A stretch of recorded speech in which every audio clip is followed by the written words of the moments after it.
حضور علیہ السلام کی محبت سے معاشرے کے دکھ جو ہیں وہ سمیٹے جا سکتے ہیں۔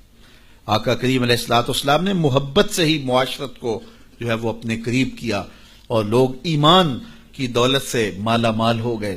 وہ ایک بچہ آیا نا اپنی ماں کے لیے لباس لینے کے لیے، اور پہلے وہ گیا اپنے چچا کے پاس، اس کی ماں بیوہ تھی اور اس کا لباس پھٹ گیا تھا، اور وہ اپنے چچا کے پاس گیا تو اس نے دتکار دیا۔ ماں نے اس کو روکا تھا بیٹا نہ جانا، لیکن اس نے کہا کہ تیرے بدن کے اوپر جو لباس ہے وہ بھی پھٹ گیا ہے اور جگہ جگہ سے جسم جھلک رہا ہے، تو میں اپنے چچا سے آپ کے لیے لباس لے کے آتا ہوں۔ پھر جو رویہ اس نے اختیار کیا تو واپس روتا ہوا آ رہا تھا، تو کسی نے راستے نے پوچھا کہ کیا ماجرا ہوا؟ اس نے کہا چچا کے پاس گیا تھا ماں کے لیے لباس لینے، اس نے تو لا کے بھیج دیا۔ اللہ اکبر۔ تو اس نے کہا کہ جا سین حرم میں محمد نام کا ایک شخص بیٹھا ہوا ہے، اگر تو اپنا دکھڑا اس کے سامنے پیش کرے تو وہ امید ہے تمہیں رد نہیں کریں گے، لیکن سن لے ان کا دین کوئی اور ہے۔ اللہ اکبر۔ اپنے ماں کے پاس آیا تو ماں کو کہا کہ چچا نے تو لا کے بھیج دیا، لیکن آپ کی حالت مجھ سے دیکھی نہیں جا رہی۔ بچہ ابھی شعور کی منزلوں میں قدم رکھ رہا تھا، پہلے بہت چھوٹا تھا، اب اس کے اندر ایک جذبات تھے بچے کے اندر۔ تو ماں نے کہا کہ بیٹا نہیں، ان کے پاس نہیں جانا، سنا ہے کہ جو ان سے ملے دین دھرم چھین لیتے ہیں اس کا۔ اللہ اکبر۔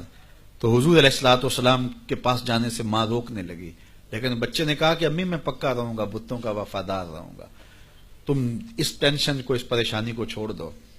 اور حضور کی خدمت میں حاضر ہوا۔ حضور صحن حرم میں چادر اوڑے بیٹھے ہوئے تھے، اور جا کے کہنے لگا میں پہلے بات آپ سے کر لیتا ہوں، آپ کا دین میں نے قبول نہیں کرنا۔ حضور مسکرا کے بولے بیٹا بتاؤ کس لیے آئے ہو؟ کہا میری ماں بے لباس ہے، میں آپ سے لباس لینے آیا۔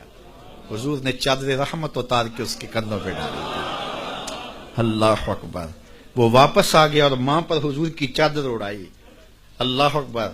اور ماں نے کہا کہ بیٹے اس نے اپنا دین تو نہیں تجھے دیا؟ کہا نہ، میں نے پہلے کہہ دیا تھا تیرے دین نہیں مانوں گا۔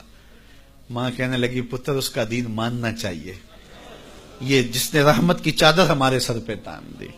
اللہ اکبر۔ تیری تک کے ادامہ میں مرید ہو گئے۔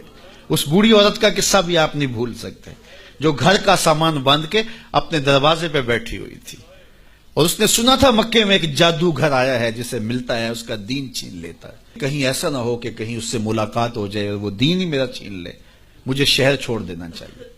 گھر کے تھڑے کے اوپر سامان باندھ کے بیٹھی ہے، حضور بھی گزرے، تو اس نے دیکھا تو کہا بھتیجے یہ سامان میرے سر پہ رکھ دے۔